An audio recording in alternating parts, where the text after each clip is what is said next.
Thank you, Senator Pratt. The time for this debate has now expired. Senator Scarr. Thank you, President. My question is to the Minister representing the Treasurer, Senator Gallagher. Yesterday in this chamber, the Minister said, and I quote, "We are a government that delivers on our commitments, every single one of them," end quote. Minister, if your government is one that delivers on its commitments, why have you scrapped your promise to reduce electricity prices for Australian families by $275? Thank you, Senator Scarr. Minister. Thank you, and thank you to Senator Scarr for giving me the opportunity to talk about how we're delivering on our commitments to the Australian people. This is a government that over the last 6 months has got to work day one delivering on all our commitments, including in relation to our Powering Australia plan, which has significant investments to fix the energy mess that we inherited after 10 years of denial, delay and dysfunction. And I'm not going to stop explaining to the people of Australia the situation that we inherited. Rising inflation, rising interest rates, a budget riddled with debt and deficit and pork barrelling and all the dodgy deals that have gone on, and we have started unwinding all of that and responding to that. And in the budget we had significant commitments into getting our Powering Australia plan on the ground. Because let's not forget, 9 years, 22 failed energy policies, none of them worked. We saw a 3 gigawatt decline in dispatchable power. That is under your record. We've got Snowy 2.0 running late. We had not one energy policy landed. And in the 6 months that we've been in charge, we have been investing in our Powering Australia plan. We've had Minister King deliver the supply that we need. We've had Ministers Bowen, the Treasurer and others to deal with the gas crisis or the energy increases we've got. And we stand by the fact that renewables are the cheapest form of energy, they are the cheapest form of power, and that increasing our investment in renewables will decrease energy prices. Senator Scarr, first supplementary. Thank you, President. Minister, yesterday you also said we are not a government that breaks promises, end quote. If that's the case, will electricity prices be $275 lower for Australian households by the time of the next election? Thank you, Senator Scarr. Minister. Thank you. Well, we will deliver our Powering Australia plan, which is the promise we took to the Australian people. It was supported by modelling done in 2020 about energy prices in 2025. Our commitment is to deliver the plan we took to the election. That is exactly what we are doing with our investments that we've made in the budget, in Marinus Link, in renewable energy zones, in offshore wind, in pumped hydro, in community batteries, in solar banks. All of that progressed in our first opportunity through our first budget. That is what a responsible, mature government does, delivering on our promises, responding to the economic circumstances of the time, delivering a sustainable and responsible budget and delivering on those election commitments. Senator Birmingham. President, on the matter of direct relevance, Senator Scarr has asked directly about an element of the Powering Australia plan, being the government's commitment to reduce power prices by $275. The minister may be being broadly relevant talking about the plan, but he was asking about a specific element of it, and I ask you to draw the minister to be directly relevant. Thank you, Senator Birmingham.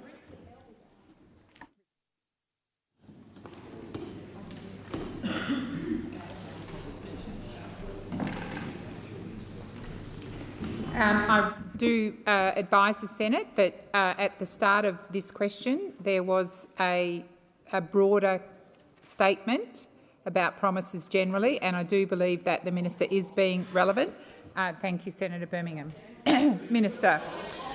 Thank you. We will deliver on our Powering Australia plan, which sets out all of our commitments as an overarching document, and we've made a cracking start of that in the first budget. Thank you, Minister. Senator Scarr, second supplementary. Thank you, President. I note the minister has not referred to the magic $275 number. Why won't you just admit that your government does break its promises and within just a few months has abandoned its election promise to deliver a $275 electricity price reduction for Australian households? Minister. The question and the proposition outlined in the question is simply wrong. We are delivering on our Powering Australia plan, and the uncomfortable truth, President, that Senator Scarr is refusing to acknowledge is the chaos, dysfunction that we inherited from you. So we are not only delivering on our Powering Australia plan, we are also fixing the mess that they left. Fixing the mess in the energy markets that you left, where the lights were going to go out, where there wasn't enough supply, and the energy increases that you hid before the election, 20% increases. So we are fixing supply. We are working on how we can manage downward pressure on energy prices. And we've been upfront with the community about the situation we are facing, and at the same time, whilst fixing up all your mess, we're delivering on our commitments. Thank you, Minister. Your time has expired. Senator Grogan. My question is to the Minister representing the Minister for Employment and Workplace Relations, Senator Watt. The Liberals and Nationals said that low wages were a deliberate design feature of their economic strategy, and sadly it was the only strategy that they delivered. Now that Australians are feeling the crunch of cost of living rises and stagnant wages, can you outline the government's workplace relations policies, how they will actually help Australians deal with the cost of living and why this is actually important? Minister. President, and thank you, Senator Grogan. I would love nothing more than to explain how the government's workplace relations policies will help working people get ahead in life. Because I think one thing most Australians can agree on is that the workplace relations system in our country is not working for workers or for employers. It's not delivering the fairness, the gender equality, the productivity gains or the economic growth that Australia needs. But the Albanese government's workplace bargaining policies will get wages moving again. That's something Australian workers desperately need after nearly 10 years of low wages under those who sit opposite and still haven't changed their ways. The fact that this was, in their own words, a deliberate design feature of the previous government's management of the economy will be reminded of for many years to come. This shows how little those opposite think of workers in this country, and their contributions to the public debate on our policies have shown that nothing has changed. It's the same old from the Liberal and National parties in this country. The Albanese government's package has been designed to lift the wages of Australian workers by putting job security and gender equality as objects of the Fair Work Act, by creating a pay equity expert panel and a care and community sector expert panel to particularly assist women and those working in the care economy.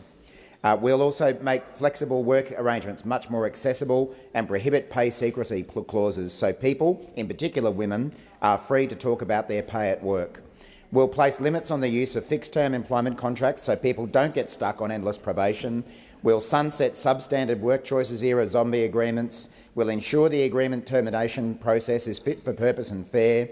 We'll ban job ads that pay less than the minimum wage. We'll make the Better Off Overall test simple, flexible and fair, and we'll improve access to single and multi-employer agreements because bargaining delivers for workers and businesses. If you're serious about fixing the cost of living, you need to get wages moving for all Australians, and that's exactly what we'll do. Senator Grogan, first supplementary. Can the Minister outline how the government workplace relations policies will support businesses to avoid a race to the bottom on wages? Minister. I can, Senator Grogan, because we want to make more agreements that benefit both employers and workers. I understand that the concept of workers and businesses coming to agreements is something that the opposition just cannot get its head across, but actually it can be done. And importantly, we want to stop the race to the bottom by those who undercut businesses who are genuinely trying to do the right thing by their workers. Let me give you one great example of businesses who are embracing this new era of workplace relations that will benefit workers and employers. As reported this morning in the Financial Review, the Heating, Ventilation and Air Conditioning Manufacturing and Installation Association has wasted no time starting their multi-employer bargaining.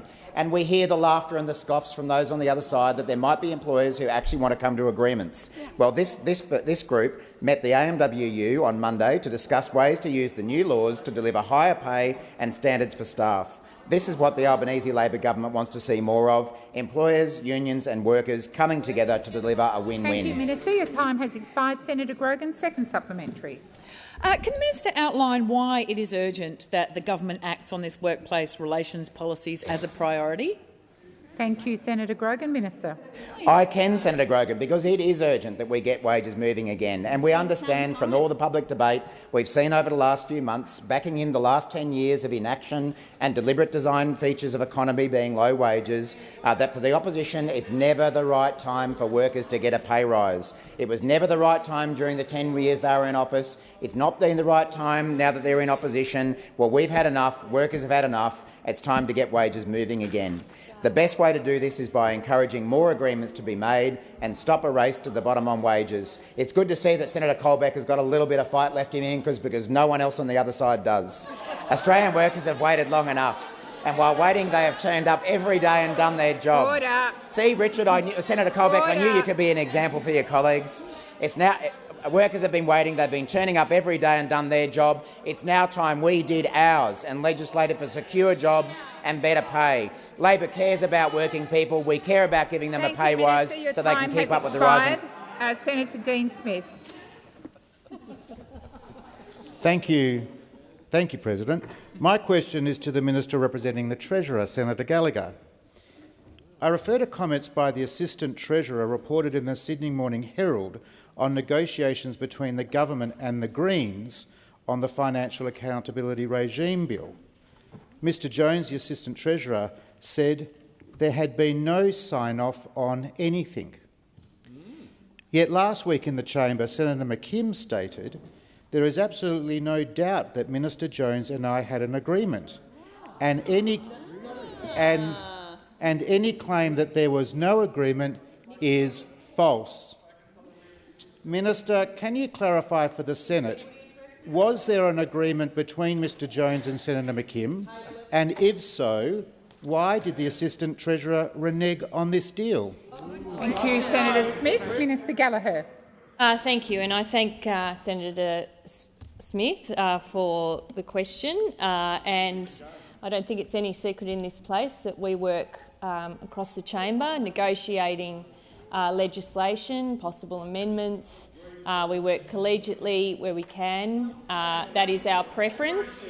We want to get legislation through. We've got a government for the first time in... Minister, please resume your seat. Senator Smith. Point of order, President. The question was very specific. Was there an agreement? And there was also a preamble at Senator Smith, so I will listen carefully to the Minister, and if she's not getting to the point of the question, I will draw her to it. But at the moment, she is being relevant. Minister. Thank you. There were discussions, as you know, through the week around a whole range of pieces of legislation, including with the Greens on a number of pieces of legislation. In respect to one element of those, there is more work. There is more work to be done before we could finalise a position.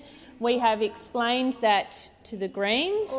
We have explained that to the Greens about the work that needs to be done from the government's point of view before we can reach agreement on one of those bills. And we appreciate the engagement of the Greens in assisting us with our legislation this week and with all colleagues in the chamber.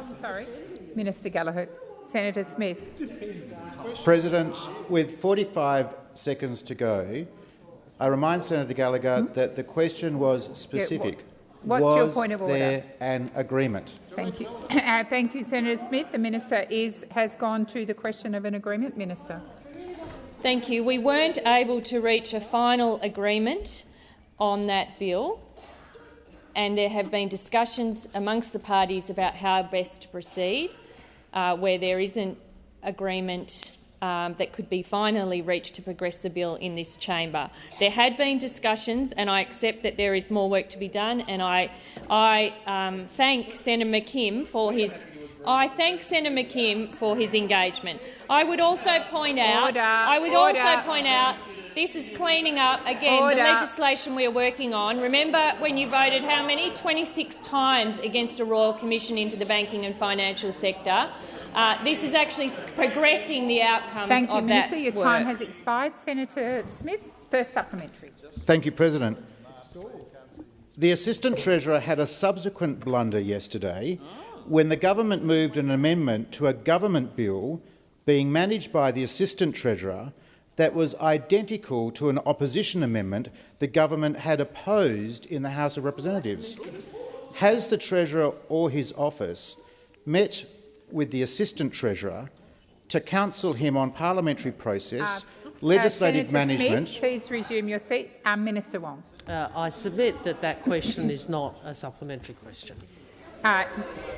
Senator Birmingham. Order. Order. I'm waiting. Senator Wong, I've called Senator Wong. I've called Senator Wong. I've called Senator Birmingham. Thank you, President. On the point of order, wide latitude was granted to the minister in answering the primary question. Correct. Wide latitude to talk generally about deals and about conduct. This goes very clearly to the conduct and capability of the Assistant Treasurer, who seems to be an ongoing embarrassment for the government. Senator Birmingham, I listened carefully to the points that were made, and I am advised that it is not a supplementary question.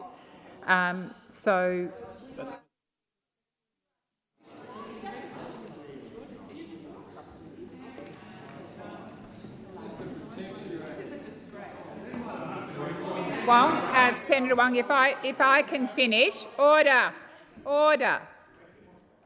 As Senator Birmingham, I'm going to finish my point of order.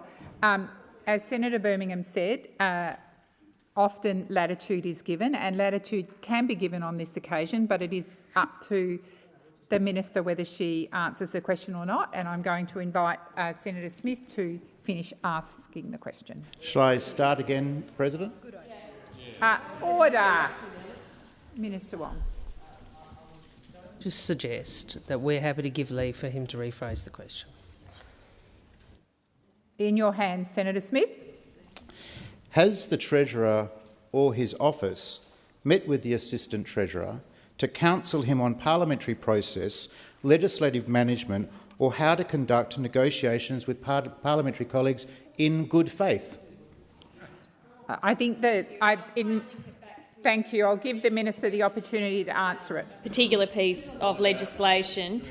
Can I just say that Minister Jones is an absolutely fine minister and an outstanding person and a good friend of mine, and I have known him since I was 25 years old. And he, yeah, just a couple of summers ago, just a couple of turns around the clock. Order. He has hit the ground running again, cleaning up 9 years of wasted time, of work that was left undone, of recommendations that weren't followed through, and he is putting through a legislative agenda that we are working through, including probably each sitting week in this place. Now, I have no doubt that Minister Jones, in his work with stakeholders, in the work that he will do to finalise the position, to consult further, will include consultations with the Greens and with others to look at how we can get legislation progressed. Senator Smith, second supplementary. It's hit the ground running and fallen over. Given it is clear that the Assistant Treasurer is not capable of managing Treasury legislation, conducting negotiations, managing stakeholders or administering his portfolio, does the Treasurer retain confidence in the abilities of his Assistant Treasurer? Thank you, Senator Smith. Minister. It's the first half of that question, but I answered it in the second question, which is Minister Jones is an outstanding minister and a fine colleague, who works day and night in his portfolio. There are a lot of stakeholders. There's a lot of different views in this sector. I've had the shadow portfolio. It is not an easy portfolio to manage. There are stakeholders, there are different points of view. It's got a heavy legislative focus. It involves lots of engagements across the financial services sector, from the big banks to the consumer representatives and everything in between. And he is doing an outstanding job in delivering on the government's agenda, the reforms that we want to see done. And in the case of the legislation that Senator Smith's original question related to before he veered off track, there is more work to be done to reach agreement about how to progress that through the Senate, including talking with stakeholders, and that was the decision that the government took this week. Your time has expired. Senator Whish-Wilson. President, before I start, or before you start the clock ticking over, and I'm sorry if I've missed it, I just wonder if we could acknowledge the visiting New Zealand delegation of parliamentarians in the chamber today. Thank you, Senator Whish-Wilson, and I do acknowledge our visiting delegation from New Zealand, and welcome to the Senate. They are missing the Greens, but they're still very welcome. Thank you. Now, your question, thanks. Now, Senator my question is to Senator Wong, representing the Climate Minister. Minister, another UNESCO scientific report has recommended that the Great Barrier Reef be put on the World Heritage in Danger list because its outstanding universal values are threatened by climate change. In responding to the report this morning, the Environment Minister, Tanya Plibersek, publicly acknowledged we need to keep warming below 1.5 degrees to save the Great Barrier Reef. Minister, your government's legislated 43% emissions reduction target by 2030 is consistent with 2 degrees of global warming, and the science tells us this is a death sentence to the reef as we have known it. Millions of Australians who love the reef won't be fooled by this apparent cognitive dissonance. Minister, what is it going to be?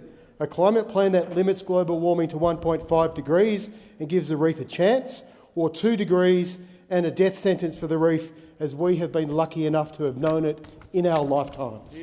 Thank you, Senator Whish-Wilson. Minister. This government was elected with a plan to take strong action on climate, and that is what we will do. This party, over many years, over a decade, has had a very clear, ambitious and strong position on climate. And we have not just talked about it. We won government and we delivered. We delivered action on climate. Regrettably, we lost government and it has been a number of years, nearly 10 years, not only of inaction but of denial and delay and dysfunction on that side of the parliament, and Australia is poorer for it. Australia is the poorer for it. I am asked about the 43% target. We were clear with the Australian people before the election, and I would make the point that is consistent with a net zero by 2050 position that we also have been committed to. We've been committed to. Now, it is the case that we have. I'll make 2 points about the Great Barrier Reef. The first is that Senator Canavan, I've been having to Senator Canavan to me. I'd make 2 points about the Great Barrier Reef. Firstly, obviously, climate is a risk to all of our natural environment. We know that. We've been told that. That is why we need to take the action we are taking. That is why we need to work as we did at the previous conference of the parties. I know those opposite don't like to hear this, as Minister Bowen did at the conference of the parties, to ensure there is no backsliding on the Glasgow commitments, and we maintain the ambitious position and continue to build on the position that was agreed in Glasgow. We also have a lot of work to do in our domestic economy, and the government is committed to doing so. Thank you, Minister. Your time has expired. Senator Whish-Wilson, first supplementary. There are 114 new fossil fuel projects awaiting approval in Australia. Minister, do you agree that every new fossil fuel project approved is a nail in the coffin of the Great Barrier Reef? How can we save the reef and keep warming to 1.5 degrees if we are actively and deliberately making climate change worse? Thank you, Senator Whish-Wilson. Minister. I don't accept the premise at the end of that question, which suggests that a government that is willing to work with the Australian people to shift this economy from being one of the most emissions-intensive economies in the world to a 43% reduction by 2030 and a 2050 reduction, a net zero by 2050. And it might be, you see, the thing about the Greens is they think you can say a target and it'll be delivered. Order. You say a target and it'll be delivered. You see, we actually understand there are workers and industries and communities and people who have to be part of this journey. We all have to change. We all have to change. And I am grateful, as I've said previously, that the Australian people have elected a parliament and a government that is willing to act on climate. And we will. And we will. And no amount of coming in here and asking questions like that, which suggests that we also don't care, will detract from the fact that we are serious about taking action, and we will. Senator Whish-Wilson, second supplementary. We'll find out how serious you are very soon, Senator Wong.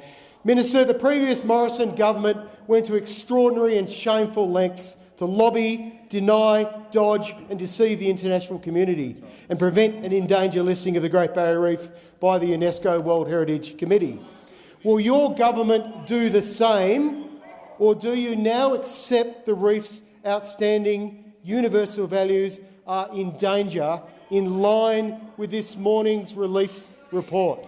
Thank you, Senator Whish-Wilson. Minister Wong. Well, Order.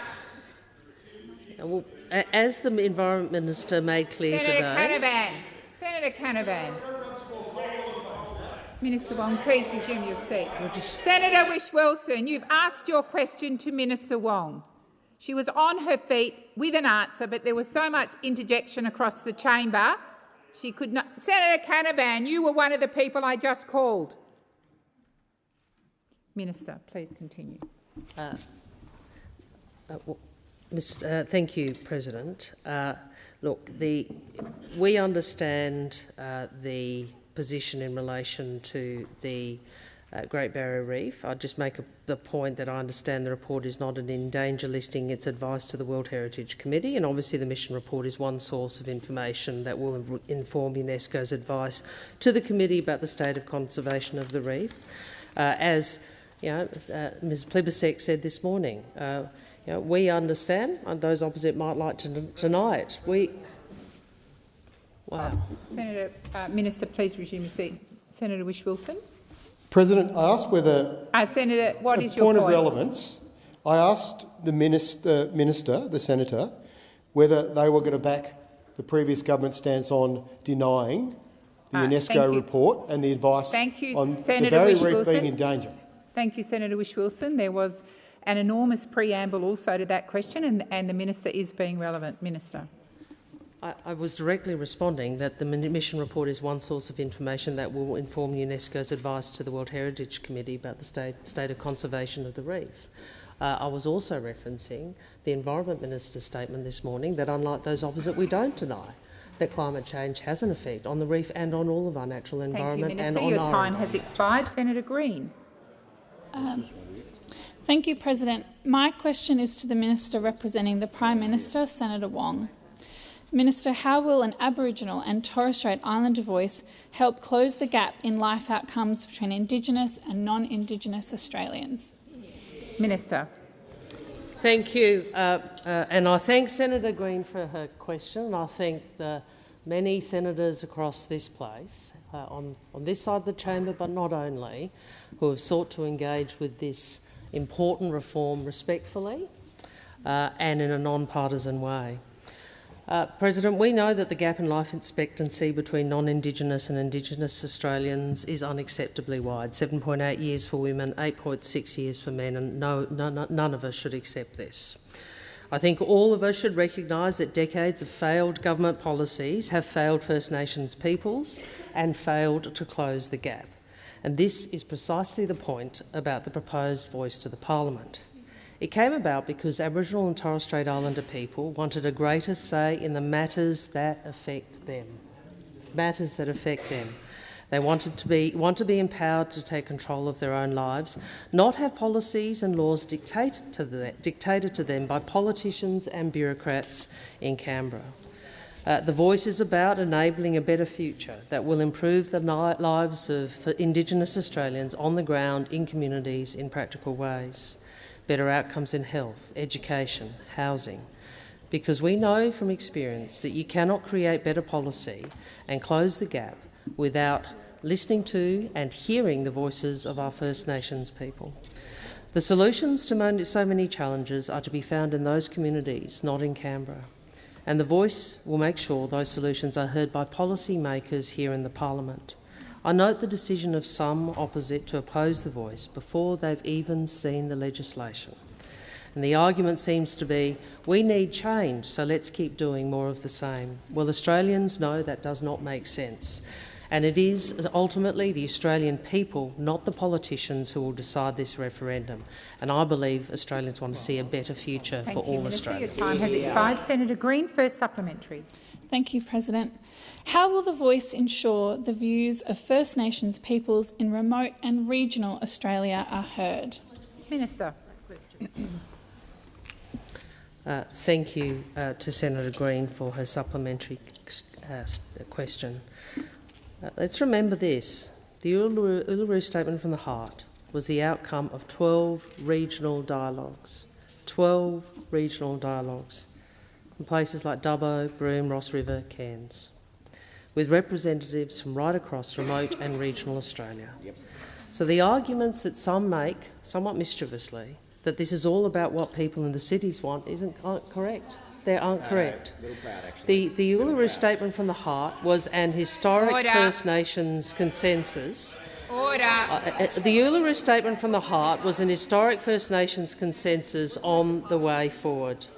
And as part of that, the Voice to the Parliament... Minister, please resume your seat. The interjections across the chamber are disorderly. I have the minister on her feet answering her question.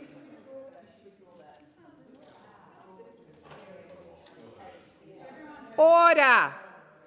Order. Please continue, Minister. You're here. Minister. Senator Payne. In relation to language used by a senator, it's not acceptable to swear across the chamber. Senator, order. Order. Thank you. I did not hear that interjection. I am going to ask the senator to withdraw, but I'm also going to ask senators to listen with respect. Senator Chisholm. Withdraw. Thank you. Minister. Thank you. The Uluru Statement from the Heart was an historic First Nations consensus on the way forward, and as part of that, the Voice to the Parliament will make sure voices in rural and regional communities are heard on policies and on laws. Thank you, Minister. Your time has expired. Senator Green, second supplementary. Thank you. Minister, what are the next steps on the road to a referendum on an Aboriginal and Torres Strait Islander voice? Minister. Thank you to Senator Green. A bill to update the Referendum Machinery Act will shortly be introduced to the Parliament. This will take into account advice from the Referendum Working Group, which has set out key principles for the voice which Senator Dodson has spoken about in this place, including that it provides independent advice to the Parliament and the Government, it is chosen by and representative of Aboriginal and Torres Strait Islander peoples, it is empowering, community-led, inclusive, respectful, culturally informed and gender-balanced and includes youth, is accountable and transparent and works alongside existing structures. Let us remember what was said in the Uluru Statement from the Heart. This is what was said to the nation. We seek constitutional reforms to empower our people and to take a rightful place in our country. When we have power over our destiny, our children will flourish, they will walk in two worlds, and their culture will be a gift to their country. Thank you, Minister. Your time has expired. Senator David Pocock. Thank you, President. My question is to the Minister representing the Minister for Immigration, Minister Watt. Many would have seen the hundreds of people gathered out the front of Parliament House rallying against the government's failure to take action so far to address the truly heartbreaking plight of people languishing on bridging visas. In the gallery is Zahara, who I sat down with this morning to hear her story. Zahara is a refugee from Iran who was part of the first family sent to Nauru last time Labor was in government. Last year, Zahara's eldest daughter, Saha, finished school and won a scholarship to study at the Newcastle University. She started studying this year, but after 7 weeks, the government took her study rights away and she had to leave because she turned 18 and was on a bridging visa. Minister, why won't the government let Saha follow her dream to become a human rights lawyer and complete her studies? Thank you, Senator Pocock. Minister Watt. Thank you, Senator Pocock, for your question, and Zahara and Saha, welcome to the Senate. It's terrific that you've been able to join everyone here today. Our government has obviously put forward a range of policies for how we intend to deal with people who are on bridging visas, in addition to people who continue to be in offshore processing, particularly in Nauru. These are very difficult issues, and I understand the difficulties that it causes, no doubt, to Zahara and to Saha and the rest of their family. But these are issues that we are trying to balance with a range of other factors to make sure that the policies that we do ultimately bring in are enduring and can remain in place into the longer term. So this does take some time, and I understand that that does leave some individuals in difficult circumstances. And again, I understand that that is not an easy situation.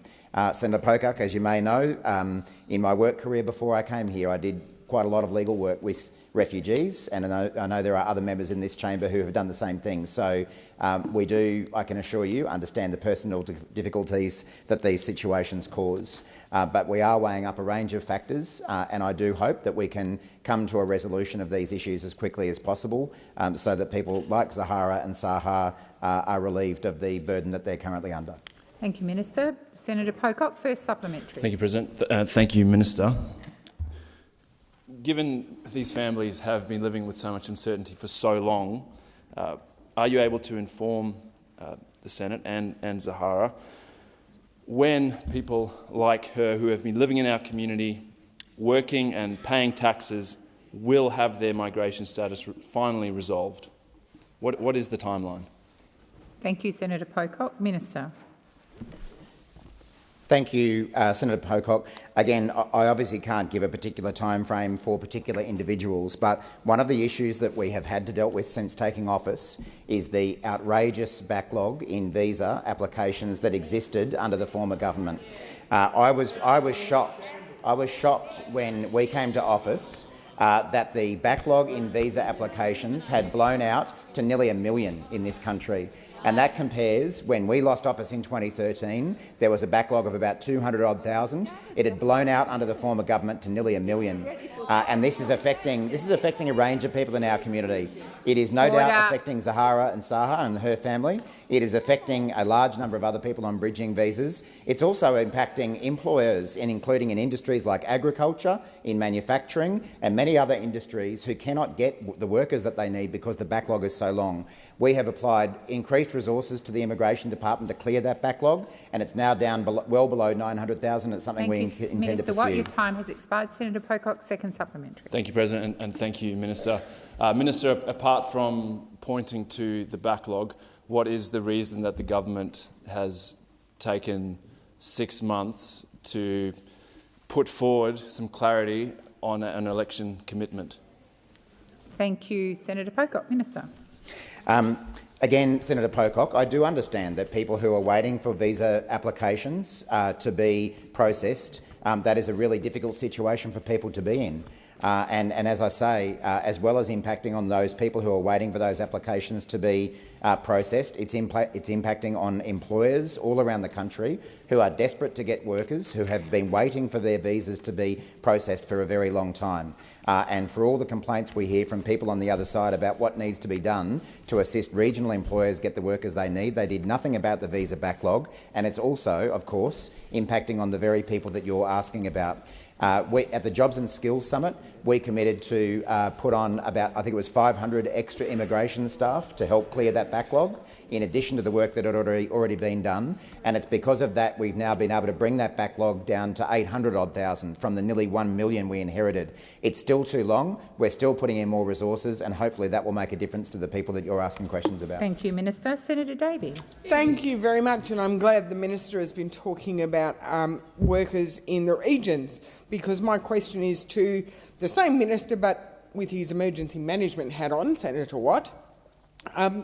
Minister, in estimates, I asked you whether the Regional Small Business Support Program was to be continued after the end of the current round of funding on December 31st. Your answer at the time was that you were considering your options. Minister, what are those options? Thank you, Senator Davies. Minister.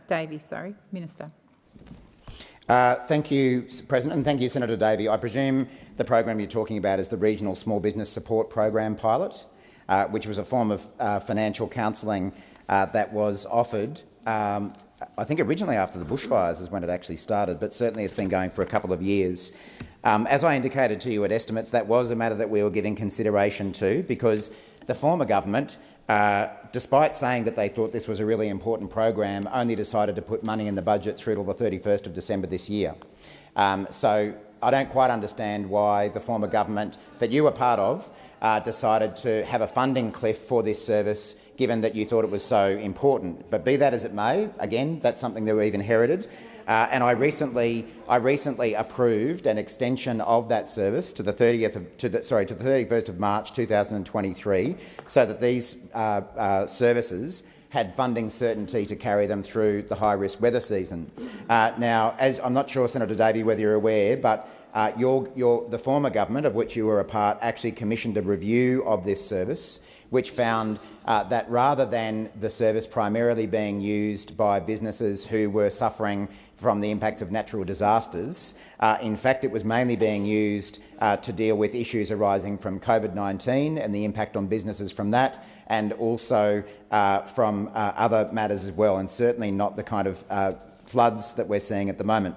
But we decided, regardless of the findings of the review, that it was important to give those services certainty, it was important to give their clients certainty, and that's why we extended it until the 31st of March next year to carry them through this disaster season. Those services that have funding remaining at that point in time will be able to continue it beyond the 31st of March till the 30th of June next year. And in the meantime, we are giving thought to what other services and funding could be provided to provide the kind of financial counselling that you're talking about. But it would have really helped if the funding didn't cut out at the 31st of December in the first place. Senator Davey, first supplementary. Thank you very much. And I would say, you know, we were expecting to be able to do a MyEFO which could have addressed that. We appreciate hearing that it's extended to the 31st of March.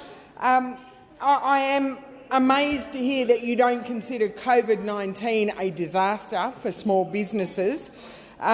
Minister, you have in your possession a letter written to you by the New South Wales Rural Financial Counselling Service Director. Senator Davey, your time has expired. Minister Watt. I don't think I got a question there, President, but I think I know generally where it was heading. Yeah. Minister. To finish the question. Leave's been granted for you to finish the question. I really appreciate that. How will hundreds and possibly thousands of farmers and rural small businesses be assisted if these financial counsellors are not funded to continue their work post what you've now confirmed 31st of March 2023? Thank you, Senator Davey. Minister. Plated in your last budget.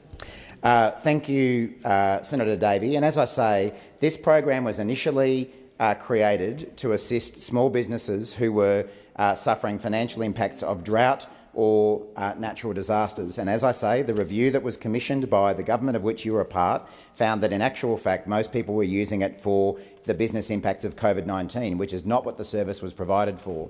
But I had the option of pursuing what your government had put in place, which was to cut the funding out at the 31st of December. But my view was that it was important that those services and their clients had certainty to carry them through the disaster season, which is why we have made extra funding available to carry them through that season. That's not what your government did. Your government, in all of its budgets, didn't extend the funding beyond the 31st of December. So we are continuing that service. And you mentioned farmers, Senator Davey. There's actually a separate funding program available for rural counselling for farmers, and that remains in place. There is no risk to that funding at all, and you shouldn't be mixing up those programs. Has expired. Senator Davey, second supplementary. So what does the Rural Financial Counselling Service say to the current 130 small business clients that they are going to be unable to assist post maybe 31st of March 2023, which was not in the budget?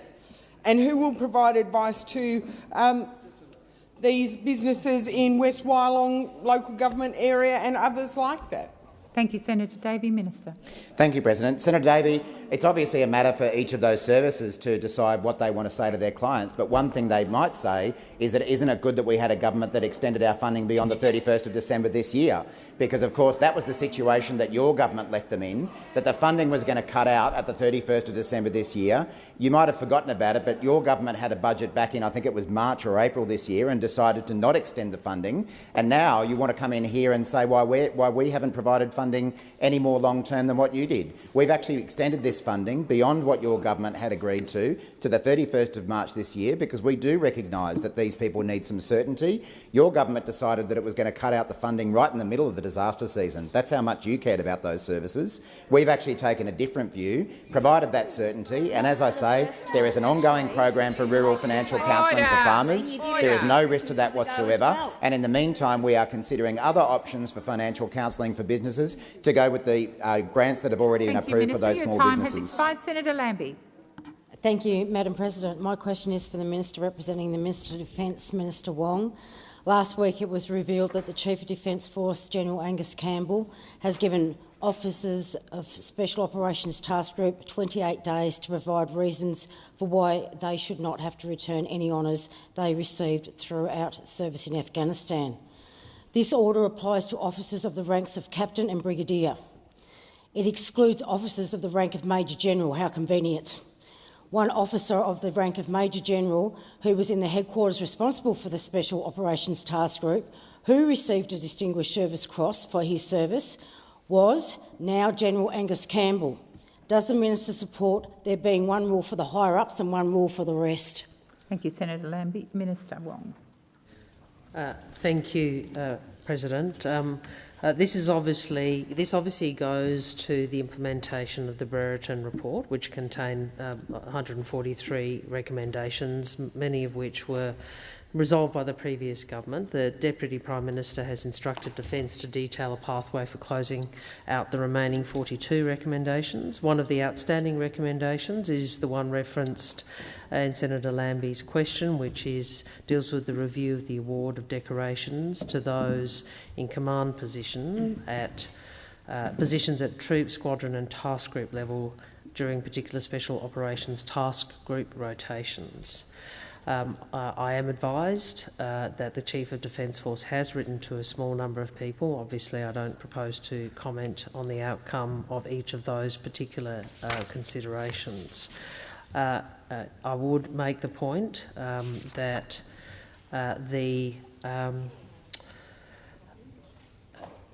the government's focus is on implementing the Brereton recommendations. The Deputy Prime Minister and Minister for Defence, in relation to the last part of your question, Senator Lambie, Mr Miles has stated that there is no cause to extend the parameters of the recommendation, and where the CDF has acted, it is because there is an evidence-based reason to do so. The government remains committed to ensure that the outstanding recommendations of the Brereton report are appropriately acted upon. I'm advised the CDF is seeking to do that where there has been a detectable pattern of behaviour underpinned by credible reports of misconduct by ADF personnel in Afghanistan. I'm also advised this applies to a very small number of people. Thank you, Senator Wong. Senator Lambie, first supplementary. Thank you, Madam President. The Officer of Special Investigator is investigating soldiers while the high commanders are protected by what the Afghanistan Inquiry Oversight Panel calls a blanket exemption from liability. Given the extent of findings that have led to this punitive action, does the Minister believe this blanket exemption remains appropriate? Thank you, Senator Lambie. Minister.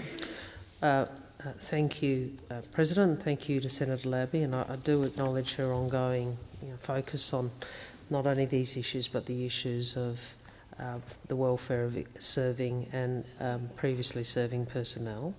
The focus the government and, as I'm advised, the CDF are taking are to implement the Brereton report recommendation. The parameters of those recommendations were obviously a matter for the Brereton report, and the Deputy Prime Minister has, as I said, stated that the government does not believe there is cause to extend the parameters of the recommendations.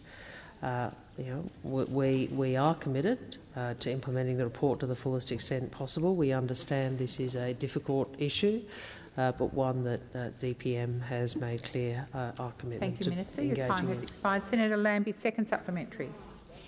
The blanket exemption has been criticised on both its grounds and its effects by a number of well-credentialed experts in this space. If the Chief of Defence Force can decide to demand the return of medals, who has the authority to decide whether to demand the return of his? Thank you, Senator Lambie. Minister Wong. The advice I have is a defence honour may only be cancelled by the Governor-General, that the process would be that in relation to any such cancellation, that the relevant minister would make a recommendation to the Governor-General to cancel such an honour. But I again make this point, and I don't intend to get into personal reflections on anybody, that the government's view and the CDF's actions are consistent with this, is that the recommendations of the Brereton report should be acted upon. CDF's actions are consistent with the government's policy position. Thank you, Minister. Senator O'Neill. Thank you, Madam President. My question is to the Minister representing the Treasurer, Senator Gallagher. Can the Minister update the Senate on some of the challenges facing the country and how the government is responding with responsible economic management? Thank you, Senator O'Neill. Minister Gallagher. Thank you, President. I thank Senator O'Neill and I acknowledge her length of service in the economic portfolio and all the achievements she's made there. This is an important question and the opportunity to update the Senate on global conditions impacting Australian households. Last week, the OECD released its updated outlook, which outlined some of those tough challenges ahead. The report showed that the global economy is experiencing the most profound energy crisis since the 1970s, while also dealing with the continued impact of the COVID-19 pandemic. Russia's war in Ukraine is driving significantly higher energy prices all around the world. In the report, the OECD is predicting global growth to slow from 3.1% to 2.2% next year. We know that the economic pressures coming at us from around the world are felt most acutely around the kitchen table. Australian households are more exposed to these global conditions than they should be due to the wasted decade of the Liberals and Nationals government's policy failures. While the government cannot control many of the global pressures that will impact on Australian households, we are working to clean up the mess left behind by those opposite and take control of what we can. We're responding to the legacy of a wasted decade in energy, in skills, in productivity and in real wages growth. But we're taking a responsible approach. That's why our budget was the most responsible budget in years, returning 99% of the tax revenue upgrades over the next 2 years to the budget, in comparison with the Liberal and Nationals average of around 40%. This is responsible budget management that prevents no extra pressure on inflation, and we are absolutely determined to get wages moving again, because we know a strong economy has to mean strong wages for workers. Otherwise, the economy is not delivering for the working people like it needs to. Thank you, Minister. Senator O'Neill, first supplementary. Thank you very much, Minister, for your kind words and for your excellent response about responsible economic management. Can the Minister outline what assessment the International Monetary Fund recently made of the government's economic management? Thank you, Senator O'Neill. Minister. Thank you, President. I thank Senator O'Neill for the supplementary, and yes, I can. The IMF's recent statement confirms that the Albanese Labor government's budget was responsible, right for the time and readies Australia for the future. This is a ringing endorsement of the government's approach to responsible economic management. The IMF states that the government's near-term fiscal restraint will support monetary policy in addressing demand pressures. This is an endorsement of our fiscal strategy, which puts a premium on restraint. As a result of our spending discipline, payments will fall in real terms over the next 2 years, and real spending growth averages just 0.3% over the forward estimates. The October budget introduced responsible spending measures to provide cost-of-living relief, alleviate skill shortages, promote productivity growth and facilitate the climate transition. The IMF notes that the budget streamlining of spending should help to avoid adding to aggregate demand pressures in the economy. Thank you, Minister. Senator O'Neill, second supplementary. Thank you, Minister. And can you also detail what the IMF had to say about the government's plan to boost inclusion, to encourage female workforce participation and to tackle skill shortages? Thank you, Senator O'Neill. Minister. Thank you, President. I thank again Senator O'Neill for that excellent question. Under those opposite, our economy wasn't delivering like Australians needed it to. The IMF praised the government's policy that tackles skill shortages and boosts workforce participation, including key outcomes of the Jobs and Skills Summit. Our budget delivered quality investments in the capacity of the Australian economy and the capabilities of the Australian people. This includes our fee-free TAFE and more university places, delivering cheaper childcare for 1.26 million families, expanding paid parental leave to 26 weeks for working parents, and the IMF's independent assessment confirms that despite a difficult international outlook and significant economic and budget challenges here at home, Australians should be optimistic about the longer-term future of our economy and our country. Thank you, Minister. Senator Birmingham. Thanks, President. President, my question is to the Leader of the Government in the Senate, Senator Wong. I refer to the proposed parliamentary sitting schedule for 2023 that has been widely distributed by the government and which shows that the government wants to scrap additional budget estimates for early next year. A departure from practice in place since the 1990s. Minister, when Labor was elected, the Prime Minister said the Australian people deserve accountability and transparency. Why then is this government scrapping additional estimates and reducing Senate estimates scrutiny from the conventional 4 weeks in a normal year to just 3 weeks? Order. I have not yet called the Minister.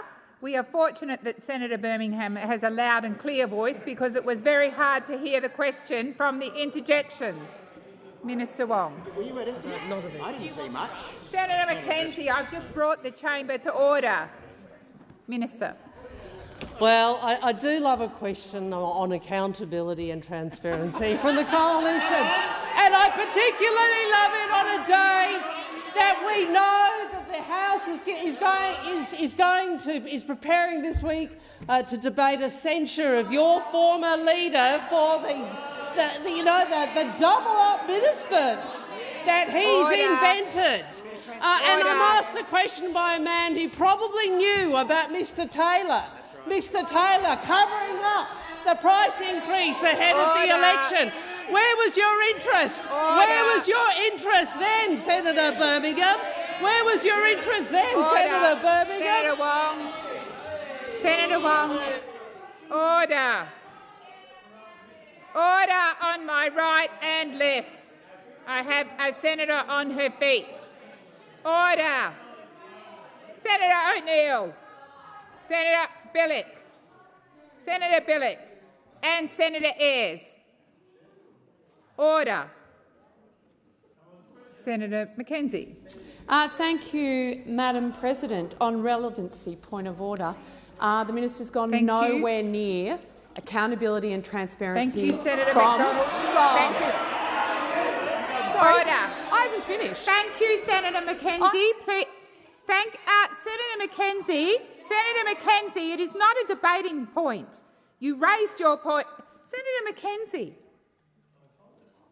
you're not in a debate with me.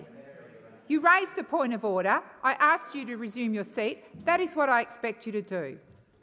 I will draw Minister Wong to the substantive nature of Senator Birmingham's question. Well, thank you. I was responding to the request to talk about transparency and accountability and, well, isn't it interesting? He's all of a sudden now he's on the other side of the table. He was happy to protect Senator Mackenzie. He was happy. He's happy not to condemn the former Prime Minister. He's happy to defend Mr Taylor hiding a price increase in electricity before the election. All of those things he's happy to do, but now he cares about Senate estimates. If the Leader of the Opposition would like to have a look at what is actually happening, you've still got Senate estimates going. We've still got Senate estimates going. We've still got last night, Senator Gallagher was again there answering Senator Hume's question. There was an air of great repetition to them, but we're very happy to keep answering the same questions over and over again. Senator Wong. Senator McGrath. A point of order on relevance. The question went to the sitting schedule in relation to estimates being reduced by 25%, and Minister Wong has gone nowhere near the estimate schedule. I don't think she's mentioned, the minister's mentioned estimates at all. Thank you, Senator McGrath. The question also contained other elements which the minister has gone to. I'll remind her of the question, and she has 14 seconds left. Thank you, Minister Thank you. Wong. The Senate will be aware that we have just delivered a budget. Estimates hearing followed that. Spillover hearings are continuing this week. There will obviously not be a MyEFO, so there will not be estimates after that. But we are very happy to keep doing endless estimates if those opposite wish. Senator Birmingham, first supplementary. Senator Wong, please resume your seat. Outrage would have been unbearable. Order. I have called your leader to ask his first supplementary. Thank you, Senator Birmingham. Thanks, President. Will the government drop its outrageous proposal to cut Senate estimates in 2023 by a full week and instead commit to programming additional estimates hearings early next year, as has been the practice on both sides of this parliament for decades? Or is the government's assurances of transparency and accountability just another broken promise? Thank you, Senator Birmingham. Order. Order. Order. Minister. As I've said, I understand that the proposal involves a recognition that we have just had a budget, therefore there is not intended to be a MyEFO. It is usual that additional estimates would follow MyEFO. So I understand that I would anticipate that the usual pattern of budget MyEFO with additional and supplementary and budget estimates would be returned to when the post and the election we settle into the normal MyEFO and budget process. But again, I say, no one in this place, I suspect even on that side, believes it when you talk about transparency, Senator Birmingham, because we lived through 9 years of your government refusing to legislate an anti-corruption commission. Minister Wong, your time has expired. Senator Birmingham, second supplementary. Thank you, President. The government's proposed sitting schedule for 2023 also proposes 4 additional Senate-only sitting days on a Friday. However, the Senate standing orders provide for no established routine of business on a Friday. In the interests of accountability and transparency, Senator Wong, will the government commit to having a question time on any scheduled Friday sittings? Thank you, Senator Birmingham. Minister Wong. Thank you, President. Well, we will work with the Senate. We will work with this. Order. Order. Order. Senator Birmingham has just completed a question. The minister was on her feet answering it, and I've had to immediately call you to order. Minister. Of course we will work with the Senate on how Fridays would be arranged, just as we have worked with the opposition and the crossbench on how we would deal with this sitting week, and as we dealt with last sitting week. No, so, well, Senator Birmingham, Senator Gallagher has been very consultative, including with your colleague, on Friday sittings this week. I would anticipate the same degree of consultation would be engaged in by the government, which of course is very different to what we saw from those opposite when in government. And on that basis, President, I ask that further questions be placed on notice. Thank you, Minister.